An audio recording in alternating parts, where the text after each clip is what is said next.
I'm Derek Olson. Welcome to the Oldwolf Workshop. I thought I'd take this chance today to give you guys an opportunity to kind of take a look inside the Oldwolf Workshop. See my humble steel shed here on the back 40 of my parents' property, where I get to play with sawdust, make some good stuff with wood. You can tell I'm not very used to working on this video thing. Why don't you guys come on inside and I'll give you a quick little tour. This is just right through the door that I just came in. You can see it doesn't like to behave either. Sorry about that. Right here next to me I have my rest of the little drill press, and over here on the cabinet right beside the door I also have a little drill press cabinet with the drill bits, some burrs and some brushes, and some Forstner bits hidden into here. The nature of the editing of this video and the way it kind of comes in and out. I am working by myself here trying to just get some shots, so I can give you just a quick little tour of the shop. Then I have my drill press. To the right of my drill press is the best place to have my handy my nice table saw. I really like this table saw. It's one of the first big pieces of equipment I ever bought. It really works well for me. I have learned to do without it, but it's still one of my favorite things. Then as we go towards the back of the shop here, we have kind of my wood storage here, and hidden over here for the winter time, my father's riding lawnmower. This shed was built for him to kind of store his lawn tool equipment in, and he allowed me to kind of take it over, and I really appreciate him letting me do that.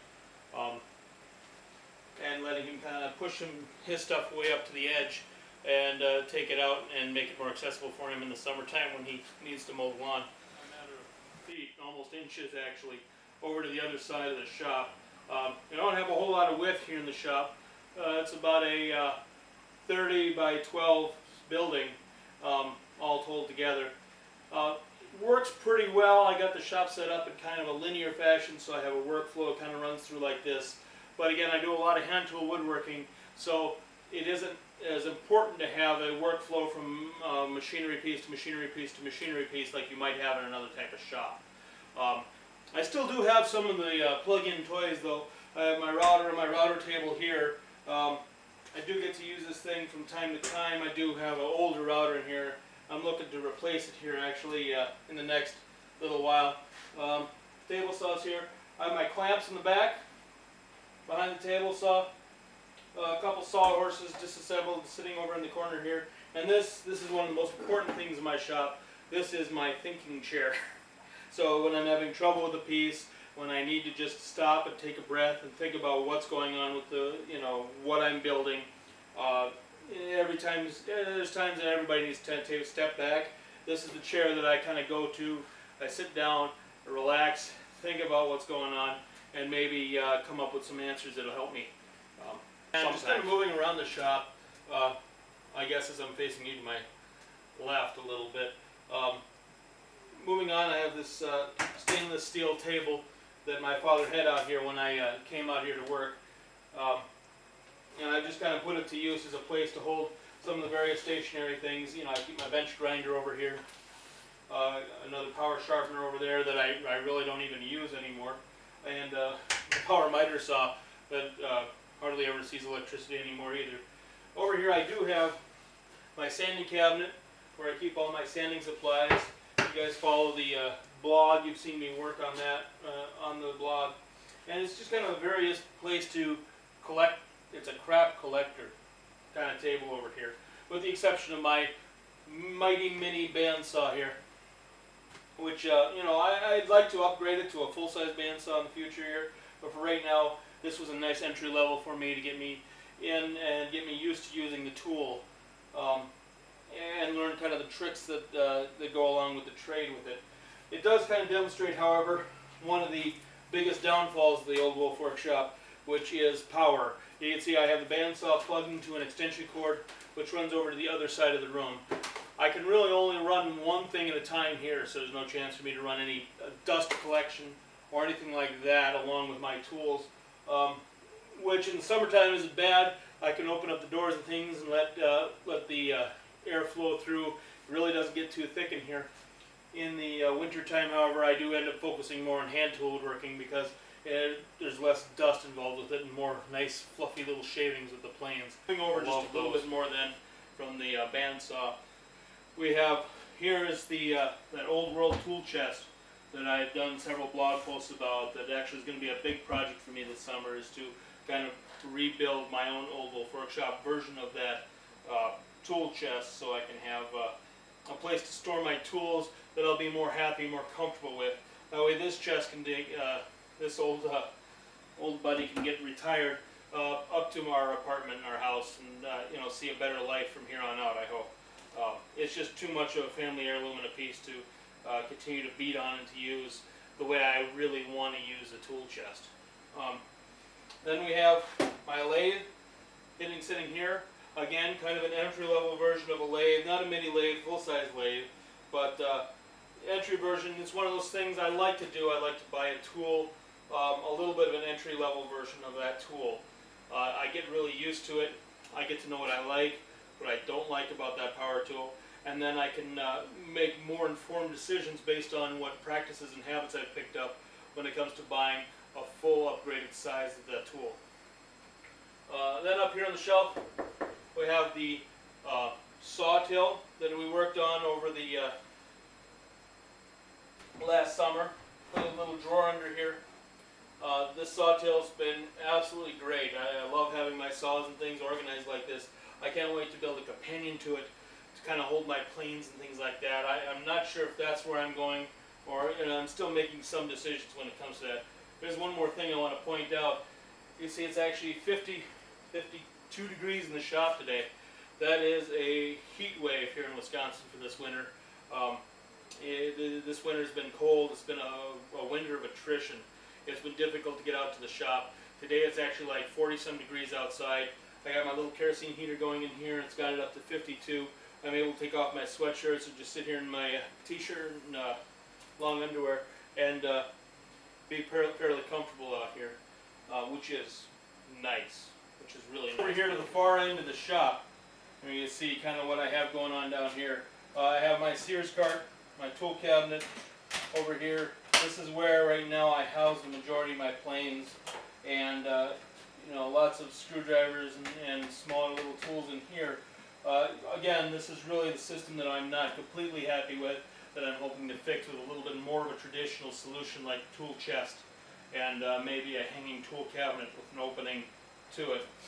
Also, I'm sitting over here, my saw benches over here out of the way a little bit, and an old joiner that I picked up last summer, looking for a little bit of rehab to this thing. It's got a little bit of coating of rust on top. The blades are in rough shape, but I think it'll work fine once I give it a little TLC, and maybe we could bring this nice old Milwaukee Delta workhorse back to its former the workbench. This is the actual heart and soul of my shop. This is where right here is where I spend most of my day standing, sitting, working, trying to get things done. I love this bench. There are some things I would change about it if I were to build it again, but I think we can all say those kind of things about benches unless we build 100 of them like the Schwartz has. This is based on the Nicholson bench from Christopher Schwartz's book, his first workbench book that he'd put out, not the most recent one. They built it out of pine construction lumber. It works really well, holds up really well actually. One change I made from that English workbench is instead of taking and building the torsion box on it with the wide front and the balusters in it, I took and I built the top out of a laminated boards together just like a Rubo would be, or like he did with the $175 workbench. Who knows what that is with inflation nowadays. But because I wanted a thinner bench, I didn't want that big long apron in the front. My work styles have changed a little bit. I start to think nowadays maybe I would have been happy with the apron, but we'll see what that comes about in the future. The last little corner around, I do have this open space here in between where I have my workbench and my joinery bench. That red tool cabinet used to live over here a lot more, but I found I needed to move around my workbench a lot more, so it got pushed over into the other corner across the room. here's the joinery bench here. Unfortunately, it doesn't see as much joinery as maybe my actual workbench does. I built it to be a little bit taller, be a little bit more comfortable to work on, and it is. I love using this thing for carving and for you know, cutting dovetails and things like that. I just haven't gotten to use it as much because unfortunately it's right inside the door, so it ends up being the first place I dump my backpack, and it works great for a place right now to set up my laptop and things like that when I'm out here working in the shop. The laptop itself is kind of a new revolution for me to have out in the shop. Having some internet access right here while I'm in the shop, having access to my computer, my files and things like that has changed a lot of things that I've been able to do in the shop in the last few days. It makes me, last few weeks anyhow, laptop is only a few weeks old. It really has made it an interesting change in my connectivity while I'm in the shop, and the things that I'm able to get questions and answers for right away. I can just go look it up. One more thing, my little workhorse here all winter long, my kerosene heater that's allowed me to come out here and at least have some fun on some of the warmer days this winter. Like I said, this winter's been brutal in Wisconsin. You know, a week ago, it was not even a week ago, a couple days ago, we had 30 below temperatures here. I couldn't even dream about coming out here and working in this steel shop at that point in time. But on the days that it's been in the 20s and 30s, this little thing has been able to warm it up enough in here that I've been able to work and work happily out here. Again, I want to thank you for taking the time to come take a peek at my shop. I wanted to give a shop tour for a long time. You know, I love doing things like going on rummage sales and things like that, not because of the chance that I can have to find old tools, which I love, but I like to just walk into other people's garages and honestly have kind of a little voyeuristic look around and see how somebody else has got their garage set up, see if they have, what kind of tools that they have, what kind of things they're looking around. Not because I'm casing the joint, but because I'm interested in seeing what I can learn from seeing how somebody else has their shop set up. So I hope I let you learn a few things while you were here. I want to thank you for stopping, and keep reading the blog, Oldwolf Workshop at insidetheworkshop.blogspot.com. Thank you.